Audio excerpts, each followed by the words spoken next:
Isang mapagpalang gabi po sa ating lahat. Muli ako si Ate Sebastian and welcome to our daily devotion with Pastor Russell Ocampo. And today our devotion is, or our concept is all about Arminianism.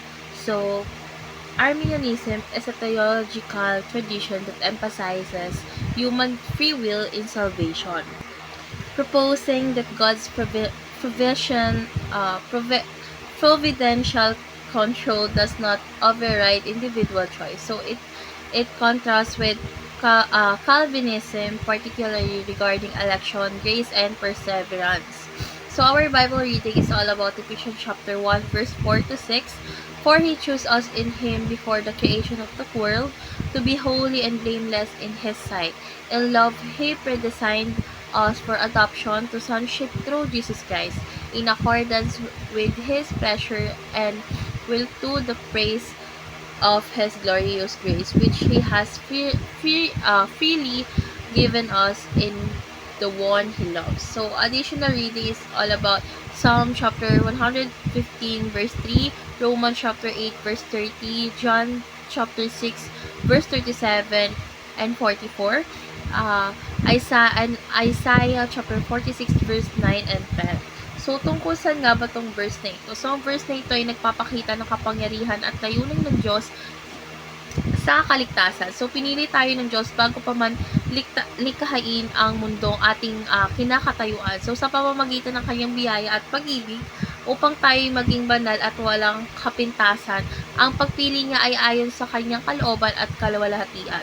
Gayunpaman, pinapanatili ng Diyos ang ating kalayaang tumugon sa kanyang tawag. So, ito ay patunay na kanyang biyaya at pag-ibig sa atin kay Kristo. So, ngayon dadako tayo sa ating teaching. So, yung first teaching is we are responsible while God is sovereign. So, bagamat soberano ang Diyos sa kaligtasan, hindi niya inaalis ang ating responsibilidad na tumugon sa kanyang tawag. So, ang balanse ng soberanya ng Diyos at ang kalayaan ng tao ay nagpapakita ng kanyang plano at layunin. So, walang sino man ang makakaligtas kung hindi sa kanyang biyaya. Ngunit kinakailangan din nating manampalataya at sumunod. So, yung pagtanggap sa ebanghelyo ay parehong kilos ng Diyos at tugon ng tao. So, ito ay nagpapakita ng biyaya at katarungan ng Diyos sa parehong aspeto. So, ngayon dadako tayo sa ating second, we choose God because He first chose us. So, hindi tayo yung unang namili sa Diyos. Sa halip, siya ang unang pumili sa atin. So, ang ating pananampalataya ay bunga ng kanyang biyaya at pagkilos sa ating mga puso. So, sa kanyang pagpili, tayo ay tinawag upang maging banal at maglingkod sa kanya. So, ang ating tugon sa ebanghelyo ay nagpapatunay ng kanyang inisyatibo at layunin para sa ating kaligtasan. So, sa pamamagitan ni Kristo is nagkakaroon tayo ng pagkakataong maranasan ng kanyang walang hanggang pag-ibig. So, last teaching is we are eternally saved in Christ. So, ang kaligtasan natin kay Kristo ay sigurado at hindi na mababawi. Bagamat may pananaw ang Arminianismo na maaaring maligaw ang iba. So, ang biyaya ng Diyos ay nananatiling makapangyarihan upang panatilihin ang mga tunay na nananalig sa Kanya. So, sa pamamagitan ni Kristo, walang makakapag-alis sa atin mula sa Kanyang pag-ibig, kasi ang ating katiyakan ay nakasalalay hindi sa ating pansariling kakayahan kundi sa tapos na gawain ni Kristo sa krus. So, ang biyaya niya ang nagiging pundasyon ng ating walang hanggang katiyakan. So, ngayon dadako tayo sa ating application. So, yung first application is put your trust in the grace of God in Christ. So, ang biyaya ng Diyos ang nagliligtas at nagpapanatili sa atin. Sa halip na umasa tayo sa sarili nating kakayahan, dapat natin ipagkatiwala ang ating buhay sa natapos na gawain ni Kristo. So, dapat tayo magtiwala na ang kanyang plano ay higit pa sa ating naiisip o nauunawaan. So, huwag tayong magduda sa kanyang pagmamahal at kakayahang magligtas. Dapat natin isabuhay ang pananampalataya sa bawat araw sa ilalim ng biyaya ng Diyos. So, second is ponder upon God's love and grace today. So, dapat nating pag-isipan kung gaano kalaki yung pagmamahal ng Diyos na pumili sa atin bago man tayo may panganak o ipinanganak. So, ang kanyang biyaya ay hindi natin kayang bayaran o siklian. So, dapat tayong gumugol ng oras upang magpasalamat sa kanyang sakripisyo sa krus at alalahanin ang kanyang plano ay laging para sa ating kabutihan at kawalhatian. Kasi yung bawat hakbang hakbang, magtiwala tayo sa kanyang perpektong layunin.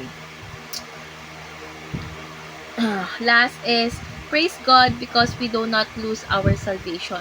So, dapat natin purihin ng Diyos sa katiyakan ng ating kaligtasan kay Kristo. So, walang bagay o tao ang makakapaghiwalay sa atin sa kanyang pag-ibig. So, ang ating buhay kasi ay nakasalalay sa kanyang kapangyarihan, hindi sa ating pansariling lakas o kakayahan. So, sa bawat kasi hamon or pagsubok nating tatahakin, dapat nating alalahanin na ang Diyos ang nagsimula ng mabuting gawain sa atin at siya rin ang magtatapos nito. Dapat natin siyang purihin para sa kanyang tapat na pangako sa lahat ng nananalig. So, ngayon dadako tayo sa ating last part, which is our discussion. And our discussion tackles about how does knowing that God is in control of our salvation help you trust in His plan for your life and the lives of others. So, yung pagkakaalam na kasi ang Diyos ang may control sa ating kaligtasan is magbibigay sa atin ng kapayapaan at katiyakan sa ating puso. So, sa kanyang soberanya kasi, alam natin na walang anuman ang makakapaghiwalay sa atin mula sa kanyang pagmamahal. So, ang kanyang plano ay perpekto at kahit sa gitna ng mga pagsubok is makakatiyak tayo na siya yung tapat sa kanyang mga pangako. So, ang kanyang kontrol sa ating kaligtasan ay nagpapaalala na ang ating buhay ay laging nasa kanyang mga kamay. So, sa gantong uri ng kaalaman is natututo tayong magtiwala hindi lamang sa ating sariling landas, kundi maging sa plano niya para sa iba.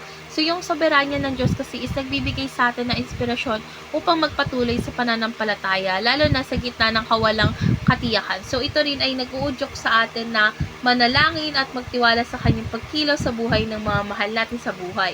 So, ang Diyos ang nagpapasimula at nagtatapos ng lahat, kaya't hindi tayo dapat mawalan ng pag-asa sa lahat ng bagay kasi siya yung maaasahan at ang ating tiwala ay nakaugat sa kanyang walang hanggang plano ng kaligtasan. So, let's pray po. Aming Diyos na makapangyarihan, Ikaw ang may hawak ng aming kaligtasan at Ikaw ang nagpapasimula ng lahat ng bagay. Lord God, salamat sa iyong biyaya na pumili sa amin bago pa man kami ipanganak. Tulungan mo kaming magtiwala sa iyong plano kahit sa gitna ng mga hamon at kawalang katiyakan. Lord God, palakasin mo ang aming pananampalataya at patuloy na ihayag ang iyong pagmamahal at layunin. Naway magbigay puri ang aming buhay sa iyong pangalan magpakailanman. Sa pangalan ni Jesus, Amen.